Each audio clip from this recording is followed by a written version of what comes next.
They say the city never really sleeps, but I found one place where it does. Down beneath the main line, below even the old maintenance tunnels, there's a platform the maps forgot. They called it Station 13. My name's Mark Eldridge, Night Security, Metro Division. I've been doing this job long enough to know what's real and what isn't, or at least I thought I did. 2 weeks ago, I stopped believing in coincidences and started believing in echoes. Most nights were quiet.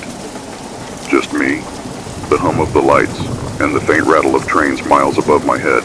The cameras showed empty halls, the kind of emptiness that makes you feel watched. My rounds were simple. Check the checkpoints, scan the badge, move on. Until that night, the radio crackled out of nowhere. Unit 47 report from Level B. I answered, all clear. But when I turned my flashlight to the wall beside me, the painted sign didn't say Level B. It said Level C. I had never heard of a Level C. I thought it was a labeling error. Until I noticed the floor was wet, slick with condensation that hadn't been there minutes ago. The air smelled like rust and dust. And from somewhere deeper in the tunnel, I heard what sounded like a single chime, the echo of a train bell. I followed it. The corridor grew narrow, the walls covered in posters so old they were peeling away. Advertisements for cassette players, concerts long canceled, warnings about fairs that hadn't existed since the 1980s. And then, at the end of the passage, a locked gate. Behind it, a faint light. Through the bars, I could read the rusted sign. Station 13. My heart was pounding, but my radio stayed silent. The gate wasn't supposed to exist, and yet my security badge slid right through the reader. It beeped. The gate unlocked. When I stepped onto the platform, I felt it immediately. The stillness. No wind, no dripping water, no sound at all. Just the faint flicker of fluorescent lights, buzzing somewhere out of reach. Then, without warning, the timetable board above me blinked to life. Last train, 12:47 a.m. I checked my watch. 12:46. That was when the ground began to tremble. It started as a hum, then grew into a deep vibration that crawled up my legs. The smell of ozone filled the air, that sharp metallic tang before a storm. And from the dark mouth of the tunnel, a shape began to move. A train, old, covered in grime, its paint stripped by decades. No headlights, just a sickly yellow glow seeping from its windows. The sound of the brakes echoed through the platform like a scream in slow motion. When the door slid open, there was nothing but silence. I stepped inside. The car smelled of mold and dust. Seats torn open, stuffing spilling out. Old newspapers littered the floor. One headline caught my eye. Metro collapse kills 17 workers. Dated 1994. I picked it up and froze. In one of the photos, smiling beside the wreckage, was my supervisor. Only he looked 20 years younger. I whispered, "Impossible." And that's when the door slammed shut.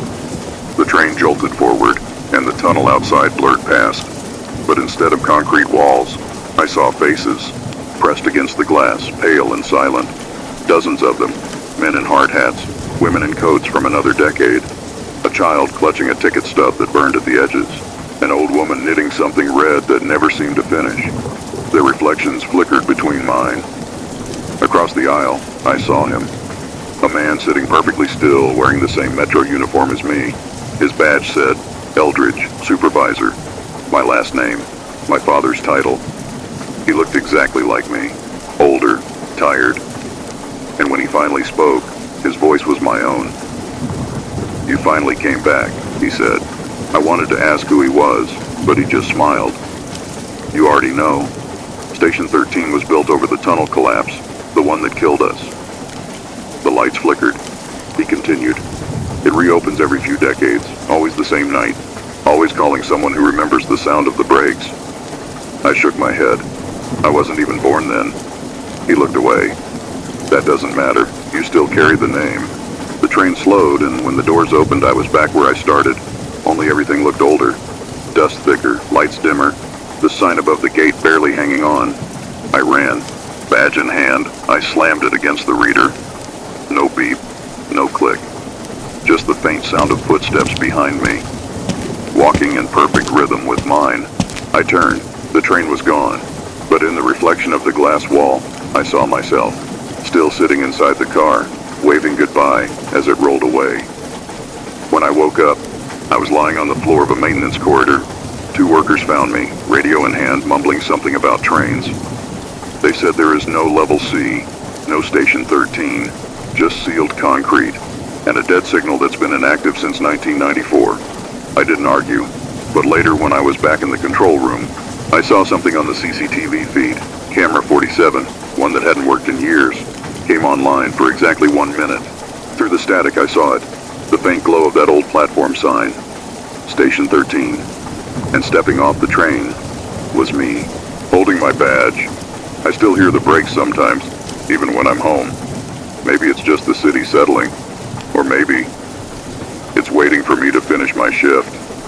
They say the city never sleeps, but beneath it something else is wide awake, waiting for the day it can welcome me back to it for good.